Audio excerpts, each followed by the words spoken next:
नमस्कार विद्यार्थियों, श्रीमती मोहरी देवी तापड़िया कन्या महाविद्यालय जसवंतगढ़ के YouTube चैनल पर एक बार पुनः आपका हार्दिक स्वागत और अभिनंदन करता हूं। मैं प्रवक्ता चंद्र प्रकाश गुर्जर। आज की क्लास हमारी बीए तृतीय वर्ष के छात्रों हेतु इतिहास विषय की होगी। सबसे पहले मैं बीए तृतीय वर्ष के छात्रों को नववर्ष की ढेर सारी शुभकामनाएं व बधाई देता हूं और ये उम्मीद करता हूं कि जिन छात्रों ने जो अपनी पढ़ाई बीच में छोड़ रखी थी, अब नए साल से वो निरंतर करेंगे। पिछले साल जो हो गया सो हो गया, अब कंटिन्यू आप अपनी पढ़ाई रखेंगे। और ये भी आपको विदित है, आपको पता है कि थर्ड ईयर के एग्जाम जरूर हो गए, चाहे फर्स्ट ईयर सेकेंड ईयर के बच्चों को प्रमोट किया जा सकता है, लेकिन थर्ड ईयर के बच्चों के एग्जाम होंगे। तो आप निरंतर अपना अध्यापन जारी रखिए, यही मैं नए साल के दौरान आपसे उम्मीद करता हूं और कामना करता हूं। जहाँ तक अपना पहले पीछे का चैप्टर हो चुका है, कोई बात नहीं, अब वह अभी जो अपना चल रहा है यहीं से आप अपनी जो पढ़ाई शुरू कर लीजिए और वापस जो इसका रिवीजन होते होते यहीं तक हम पहुँच जाएंगे जहाँ से अपन स्टार्ट करेंगे। तो आप इसको अन्यथा न लें कि जो सिलेबस पता नहीं पीछे कितना हो गया, क्या हुआ, कोई खास बात नहीं है। तो आज हम पढ़ रहे हैं आधुनिक काल में प्रांतीय शक्तियों का विकास, क्षेत्रीय शक्तियों का विकास।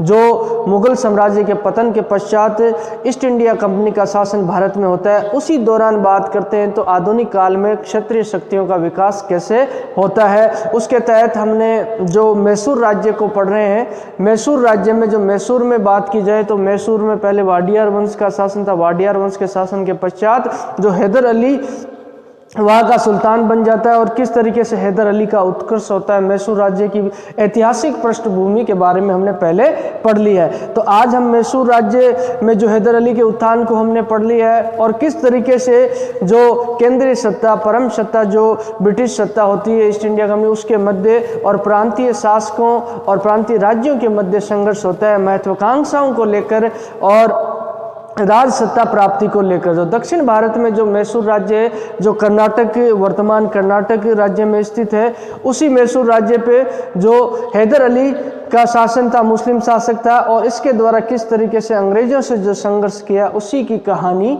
ये आज हम पढ़ेंगे। तो हैदर अली, मैसूर राज्य और अंग्रेजों के मध्य 4 संघर्ष होते हैं और 4 संघर्ष, ये युद्ध, जो चारों युद्ध किस नाम से जाने जाते हैं? आंग्ल मैसूर युद्ध के नाम से जाने जाते हैं, जिसमें 4 युद्ध होते हैं। प्रथम आंग्ल मैसूर युद्ध होता है 1767 से लेकर 1769 यानी 1767 से 69 तक होता है। प्रथम आंग्ल मराठा युद्ध, आंग्ल मैसूर युद्ध होता है। आंग्ल मैसूर ये मध्य किस के मध्य होता है? अंग्रेजों और हैदर अली के मध्य होता है। दूसरा युद्ध होता है 1780 से लेकर 84 ईस्वी तक और ये युद्ध भी किसके मध्य होता है? अंग्रेजों और हैदर अली के मध्य होता है। और तीसरा युद्ध होता है तृतीय आंग्ल मैसूर युद्ध। ये किसके मध्य होता है और कब होता है? ये होता है अंग्रेजों और टीपू सुल्तान के मध्य, जो हैदर अली का पुत्र होता है, उसके मध्य होता है।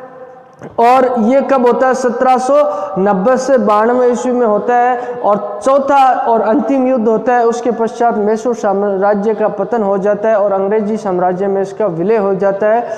जो नाम मात्र के एक शासक को बिठा दिया जाता है इस मैसूर राज्य की गद्दी पे, पुराने वाडियार वंश के। चौथा युद्ध भी किसके मध्य? अंग्रेजों और टीपू सुल्तान के मध्य होता है और 1799 ईस्वी में अंतिम युद्ध होता है। इतिहास में ये चारों युद्ध है जो मैसूर राज्य और अंग्रेजों के मध्य होते हैं। ये आंग्ल मैसूर संघर्ष के नाम से, आंग्ल मैसूर युद्ध के नाम से प्रसिद्ध है चारों। तो आज हम पढ़ने वाले हैं प्रथम आंग्ल मैसूर युद्ध के बारे में। और प्रथम आंग्ल मैसूर युद्ध किन किन के मध्य होता है? तो अंग्रेजों और हैदर अली के मध्य होता है। और अंग्रेजों में जो बंगाल का गवर्नर की बात की जाए तो बंगाल का गवर्नर वेरेलस्ट होता है। उस समय जो बंगाल के गवर्नर के अधीन ही बाकी प्रांतों के, जो मद्रास प्रेसिडेंसी हो चाहे बम्बई प्रेसिडेंसी हो, उनके द्वारा ही शासन किया जाता है। तो उस समय वेरेलस्ट है जो बंगाल के गवर्नर होते हैं। और मद्रास प्रांत के गवर्नरों की बात करें तो मद्रास प्रांत में जो गवर्नर 2 होते हैं, कर्नल वुड और कर्नल स्मिथ होते हैं, और इनको 2 बार बदला जाता है। इनके द्वारा ही हैदर अली के साथ संघर्ष किया जाता है और किस तरीके से जो इनके मध्य संघर्ष होता है। और इसी ग्रुप में बात की जाए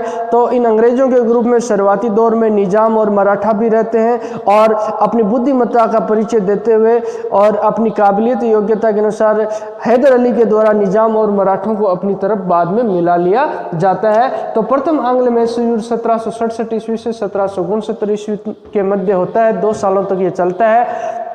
ये वेरेलेस्ट बंगाल के गवर्नर होते हैं, कर्नल वुड और स्मिथ है ये जो मद्रास के गवर्नर होते हैं, और इनकी तरफ जो निजाम और मराठा होते हैं शुरुआती दौर में युद्ध में, और उसके पश्चात जो बात की जाए निजाम और मराठाओं को अपनी तरफ प्रलोभन देकर हैदर अली के द्वारा मिला लिया जाता है और अंग्रेजों को अकेला कर दिया जाता है। और अब इस युद्ध के जो कारण, जैसा कि ये निशान है 2 तलवारों का निशान मानिए, ये आप किन किन के मध्य जो युद्ध होता है इसको दर्शाता है, ठीक है, इसका यही अर्थ है। अब हम मुख्यतः प्रथम आंग्ल मैसूर युद्ध के कारणों के बारे में पढ़ेंगे। ऐसी कौन सी परिस्थितियां रही जिन परिस्थितियों से इनके मध्य युद्ध होता है। जैसा कि आपको पता है कि 2 व्यापारिक जो कंपनियां फ्रांसीसी और अंग्रेजी कंपनी, इनके मध्य प्रतिस्पर्धा रहती है, और व्यापारिक प्रतिस्पर्धा के कारण इनमें ये दोनों के मध्य जो संघर्ष रहता है, इसी वजह से ये युद्ध भी एक कारण बनता है। अगर बात की जाए तो हैदर के द्वारा जो फ्रांसीसी जो कंपनी है उनके साथ, फ्रांसीसी लोगों के साथ मित्रता कर ली जाती है, और फ्रांसीसियों की और हैदर की जो घनिष्ठ मित्रता अंग्रेजों को खटकती है, जिसकी वजह से जैसा कि यूरोप महाद्वीप में उसी वक्त जो सप्तवर्षीय 7 ईयर्स जो वॉर चल रहा था 1754 ईस्वी से लेकर 1768 ईस्वी तक, इसमें भी फ्रांसीसी और अंग्रेजी आमने सामने थे, दोनों आमने सामने संघर्ष कर रहे थे यूरोप में। हालांकि भारतीय भूमि पर यह युद्ध नहीं था, लेकिन इसका असर यहाँ तक अपने को देखने को मिलता है। तो ये एक मूल कारण था कि जो अंग्रेजों का दुश्मन फ्रांसीसी है उनके साथ जो हैदर अली की मित्रता है, और ये हैदर अली की मित्रता इन्हें चुभती थी। और हालांकि जो दक्षिण भारत में जो प्रतिस्पर्धा, व्यापारिक प्रतिस्पर्धा और राज्य सत्ता का विस्तार करने का उद्देश्य भी अंग्रेज, जिस वजह से हैदर अली और इन अंग्रेजों के मध्य युद्ध अवश्यंभावी हो जाता है और ये युद्ध के रूप में परिणित हो जाता है। उसके अलावा बात की जाए जो कर्नाटक प्रांत, कर्नाटक राज्य जो वर्तमान में मैसूर उसी का भाग है, लेकिन कर्नाटक क्षेत्र पे उस समय बात की जाए तो कर्नाटक क्षेत्र पे जिसका शासन था, कर्नाटक क्षेत्र पे जो वहाँ का जो नवाब था मोहम्मद अली वहाँ का नवाब था, और ये कौन था, ये अंग्रेजों का मित्र था। अच्छा, और कर्नाटक और मैसूर के बीच में जो सीमा विवाद चल रहा था, जो सीमाओं को लेकर जो आपस में इनमें झगड़ा चल रहा था, उसी दौरान जो नवाब अली तो इनका समर्थक था, अंग्रेजों का समर्थक नवाब अली का भाई था महफूज खां।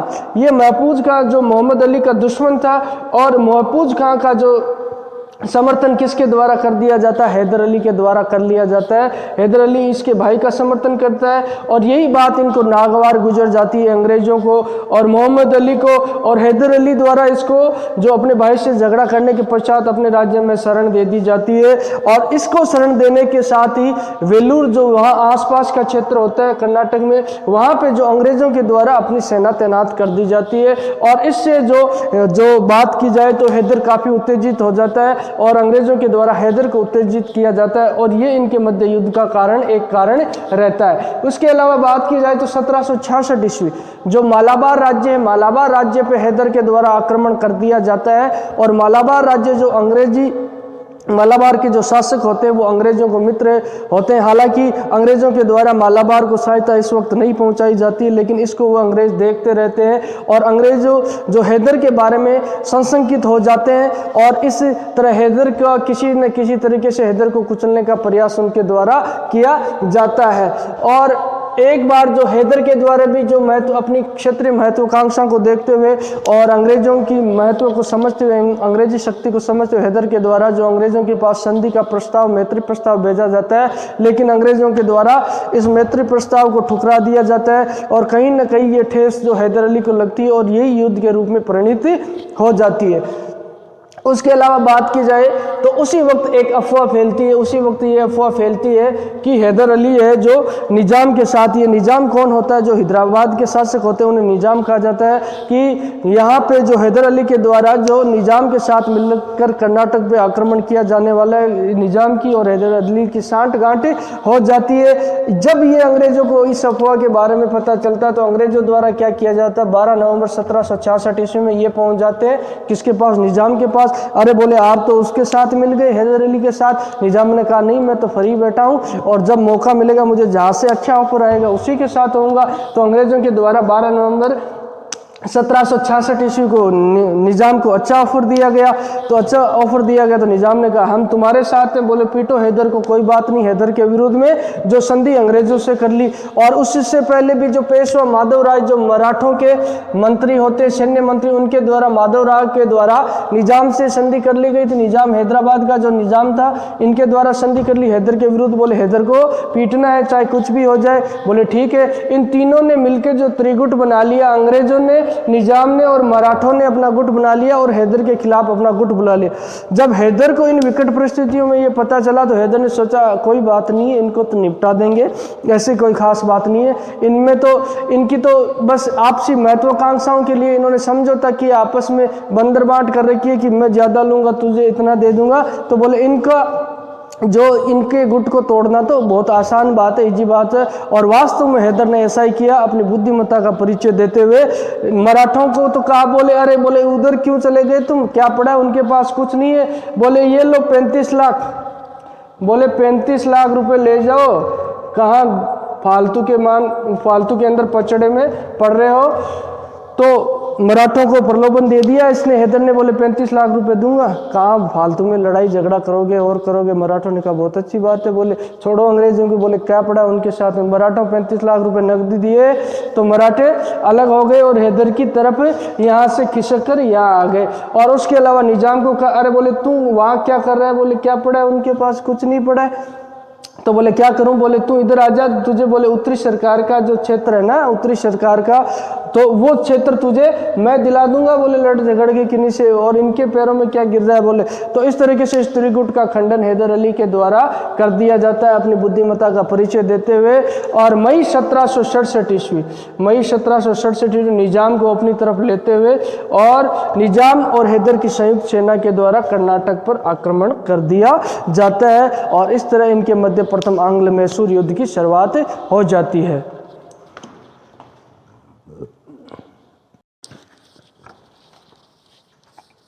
तो विद्यार्थियों, आज की क्लास में हमने प्रथम आंग्ल मैसूर युद्ध के मूलतः कारणों के बारे में पढ़ा है। और अगली क्लास में हम जो प्रथम आंग्ल मैसूर युद्ध और इसके परिणाम और इसके पश्चात जो होने वाली मद्रास की संधि के बारे में पढ़ेंगे और किस तरीके से इनके मध्य संघर्ष होता है और यहाँ पे क्या भूमिका हमें हैदर अली की देखने को मिलती है, वेरेलिस्ट की मिलती है, कर्नल वुड की और स्मिथ की मिलती है। निजाम मराठों की भूमिकाओं के बारे में हम विस्तृत रूप से जो युद्ध है, जो प्रथम आंग्ल मैसूर युद्ध में पढ़ेंगे। और इसके अलावा जो युद्ध के क्या परिणाम होते हैं, कौन जीतता है, कौन हारता है, और उसके पश्चात कौन सी संधि इनके मध्य होती है और उस संधि की क्या क्या नियम और उस शर्तें होते हैं, उसके बारे में हम पढ़ेंगे। तो आज हमने प्रथम आंग्ल मैसूर युद्ध के कारणों के बारे में पढ़ा, जिसमें मुख्यतः अंग्रेजों की जो युद्ध का कारण होता है, जो हैदर और जो फ्रांसीसियों की गहरी मित्रता रहती है, कर्नाटक के नवाब के साथ जो इनका संघर्ष रहता है, सीमा विवाद और मालाबार पे जो आक्रमण हो जाता है। और उसके अलावा बात की जाए जो हैदर के द्वारा जो मैत्री प्रस्ताव है वो अंग्रेजों द्वारा ठुकरा दिया जाना, यही जो मूल कारण है जो प्रथम आंग्ल मैसूर युद्ध का कारण बनते हैं, जिस वजह से जो इनके मध्य कारण होता है और जो त्रिगुट बना लिया जाता है इनके द्वारा, अंग्रेजों के द्वारा। और किस तरीके त्रिगुट का जो खंडन, जो त्रिगुट को तोड़ दिया जाता है हैदर के द्वारा अपनी बुद्धिमत्ता के साथ, और क्या क्या संघर्ष इनमें होता है, उसके बारे में हम कल की क्लास में चर्चा करेंगे। उम्मीद करता हूँ बेहतर तरीके से आपको समझ में आया होगा। बोलिए यहाँ तक आपको कोई चीज़ समझ में नहीं आई हो, किसी तरह की समस्या हो, शंका हो, तो आप निसंकोच पूछ सकते हो। और आपके जो भी सुझाव है, आपकी जो भी राय है वो आमंत्रित है। कोई भी चीज़ आपको विस्तृत रूप से पढ़नी हो या कई चीज़ आपको उसके बारे में कोई अलग जानकारी चाहिए, इतिहास विषय से संबंधित है, तो आप निसंकोच मुझसे पूछ सकते हो और मुझे बता सकते हो। तो आज की क्लास के लिए हम इतना ही पढ़ेंगे और एक बार पुनः सभी विद्यार्थियों का बहुत बहुत धन्यवाद।